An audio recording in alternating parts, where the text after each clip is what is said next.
과거보다 음식이 많아졌습니다. 그리고 또 맛있는 음식도 많이 생겼고요. 또 디저트, 우리가 볼 때 작은 음식들은 정말 얼마 안 될 것 같지만 칼로리가 높다는 것에 대해서는 TV나 이제는 뭐 잡지나 여러 가지 매체를 통해서 알았지만은, 그래도 불구하고 작은 것들은 꼭 살이 안 찌, 양이 많은 게 살이 찔 거고, 부피만큼 부피가 적고 양이 적으면 쭉 살이 안 찔 거라는 그런 착각들을, 시각적인 착각들도 많이 하게 되는 것들도 많이 있고요. 또 실제로 이거는 뭐 이렇게 흔한 얘기는 아니지만, 그 패스트푸드 업계에서는요, 이 설탕과 소금의 조합을 통해서 현대인들의 입맛이 가장 중독될 수 있는 그 맛의 그 해답이 되는 그 지점을 찾았어요. 우리가 어떤 음식들을 너무나 잘 많이 먹고 있는 것은요, 사실은 이게 연구에 의해서 현대인들의 입맛이 찾아갈 수 있도록 소금과 설탕의 배분에 의해서 사실은 중독 효과를 일으킬 수 있도록 도와주는 것들에 대해서 우리가 마약화되어 있다라고도 볼 수 있겠어요.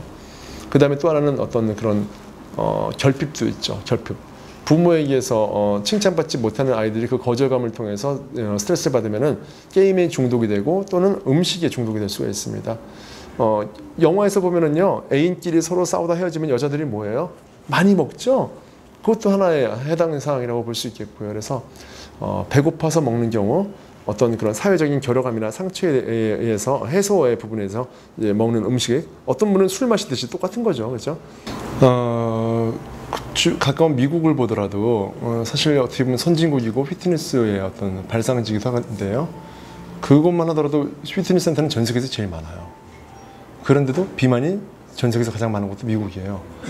그러니까 지금 현재 우리가 운동하는 곳, 병원, 센터들이 많이 있어서 비만을 방지하기 위해서 노력하고 있지만은, 그런 양적인 어떤 그런 어떤 뭐랄까 그 생산에 비해서 실질적으로 비만 인구에게 그다지 어필할 수 없는 부분들이 있다면은, 바로 이 살이 찌는 사람들에게 뭐랄까요, 정확한 동기부여와 그 과정과 목적에 대해서 좀 뭐랄까 가이드를 해줄 수 있는 그런 부분이 좀 필요하지 않을까 생각이 들어요. 왜냐하면 목적이 선명해지면 그 과정은 충분히 헤쳐나갈 수가 있거든요. 그래서 저희가 뭐 단순하게 홍보를 해서 사람들한테 오라고 하는 것보다는, 그분들 개개인이, 그러니까 사회인들, 구성원들, 그다음에 많은 사람들이 본인에게 이런 자각에 대한 부분들이 커야 된다는 것이 중요할 것 같아요. 그건 제가 비율을 잡을 수가 없을 것 같아요.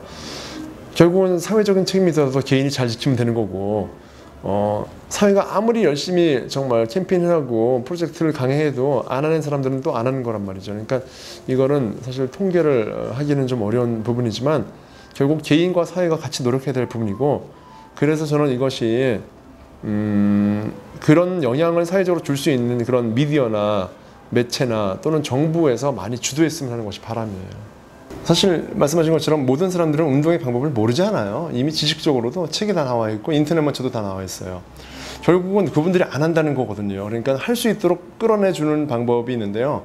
그게 바로 동기부여인데, 어떤 게 있을까? 예를 들어서 아주 쉽게 말하면 직장 동료들이 있어요. 한 3명 정도가.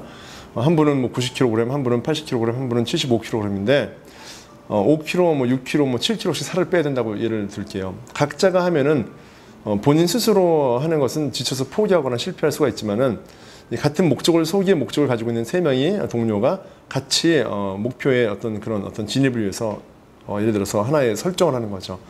뭐 10만 원씩 내는 거예요. 10만 원씩. 10만 원씩 적으면 아예 그냥 월급을 내죠. 월급을 그냥. 뭐 예를 들어서 다음 달 월급이에요.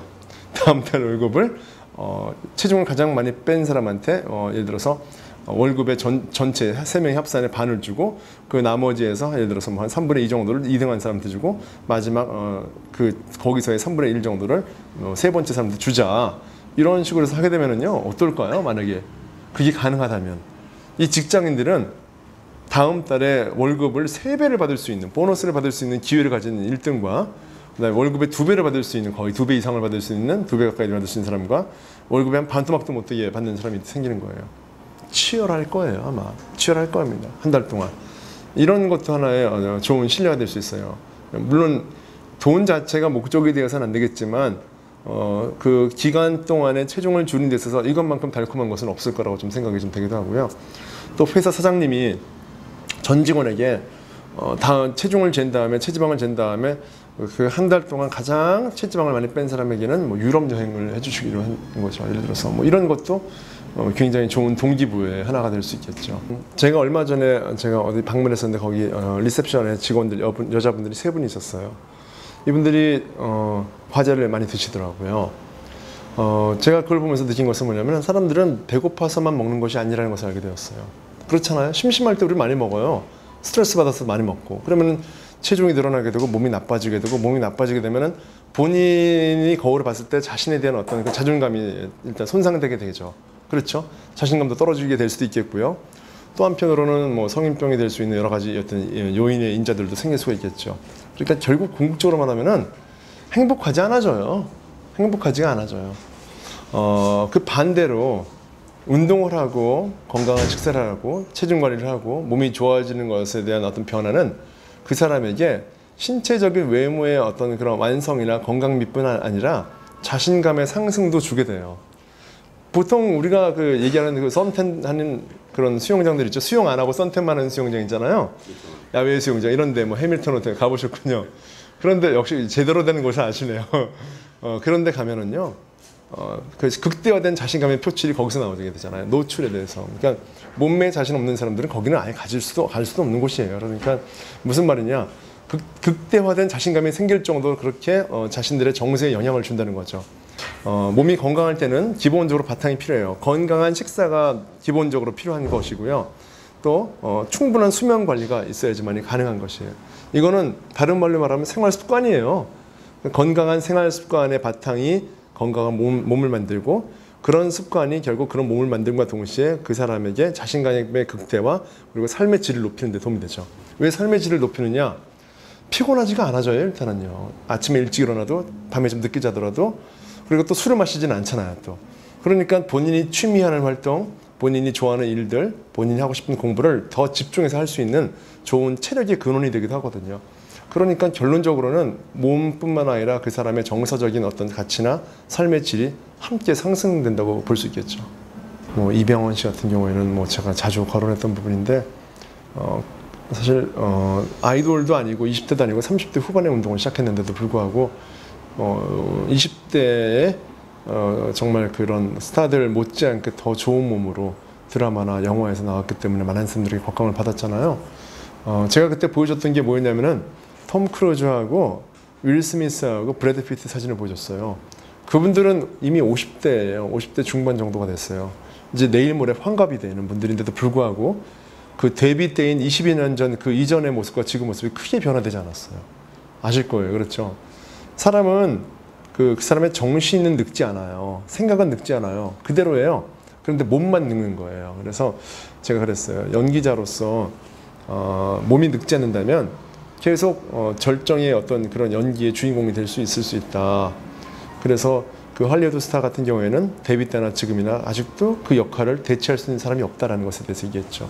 그거에 대해서 굉장히 큰 동기부여를 받았어요. 그래서 운동을 시작했던 것이고 지금도 이병헌 씨 물론 40대 중반을 이제 넘겼지만은 역시 마찬가지로 그분이 주연으로 나와야 될 드라마에서나 영화에서 그분을 대체할 만한 사람은 없죠. 그리고 그분을 보고서 이제 나이든 스타라고 생각 아무도 안 하고 있잖아요. 그래서 그런 부분들이 그분에게 동기부여를 줬고 그 많은 분들이 다이어트를 시도했다가 실패하기도 하고 또 여름에만 했다가 또 가을엔 안 하기도 하고 노출이 있으면 또 하다가도 겨울옷이 생기면 다시 또 몸을 감싸기 때문에 안 하기도 하는데 또 유행 다이어트를 또 많이 하는 분도 있어요. 근데 결국 자꾸 성공과 실패를 계속 반복하다 보면 나중에는요 좀 지치게 되고 포기하게 되고 좀 힘들어해지고 그다음에 나중에는 또 우울증도 생길 수가 있습니다. 그래서 결론적으로는 내가 진짜 왜 건강해야 될지에 대해서 그 어떤 그런 목표의식을 갖는 것이 중요해요.